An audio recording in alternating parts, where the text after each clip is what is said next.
Halo guys, ketemu lagi dengan saya Rafael dan mari kenali kopi bersama TDI.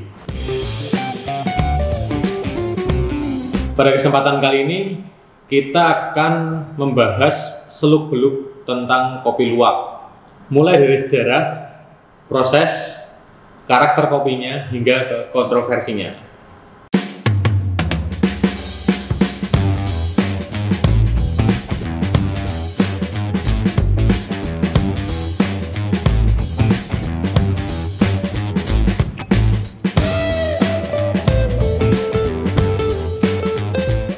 Berkaitan erat dengan perkembangan kopi di Indonesia pada tahun 1800-an ketika Belanda membawa tanaman kopi ke Indonesia, terutama di Pulau Jawa dan Sumatera.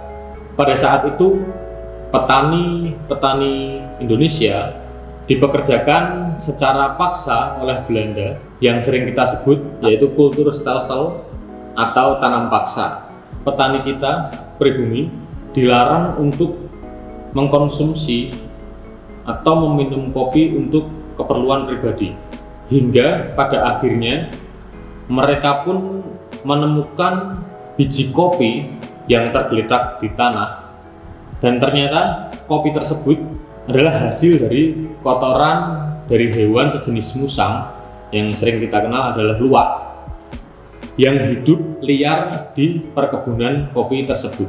Namun ketika ditemukan, biji kopi tersebut sudah terkelupas dari kulit dan daging buah kopinya.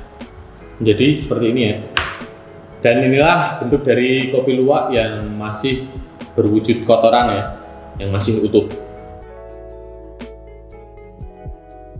Kemudian para petani mulai membersihkan kopi ini dari kotoran dan mengupas kulit tanduk yang masih menyelimuti biji kopi.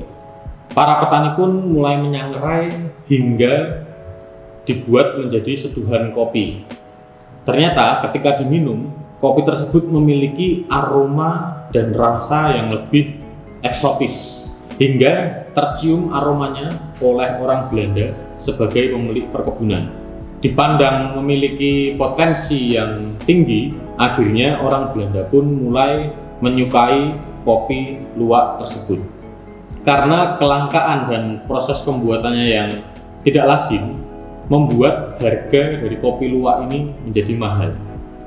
Di Taman Delta Indonesia, kami juga memiliki produk yaitu kopi luwak berasal dari Makassar. Produk ini termasuk jenis kopi Arabica dan memiliki karakter yang unik.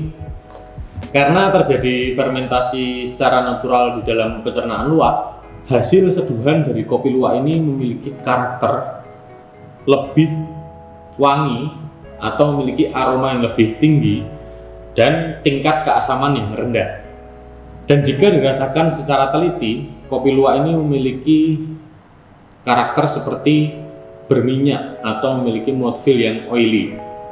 Namun pada perkembangannya, kopi luwak ini sempat menjadi kontroversi ketika Badan Perlindungan Hewan Dunia menemukan luwak yang ditangkar dan dipaksa untuk memproduksi kopi luwak.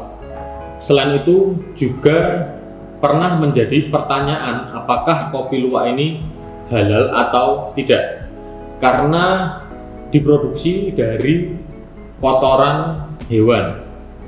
Namun seturut perkembangannya, akhirnya kopi luwak ini dianggap halal karena disamakan dengan telur, yaitu memiliki dan masih dibungkus cangkang atau kulit tanduk.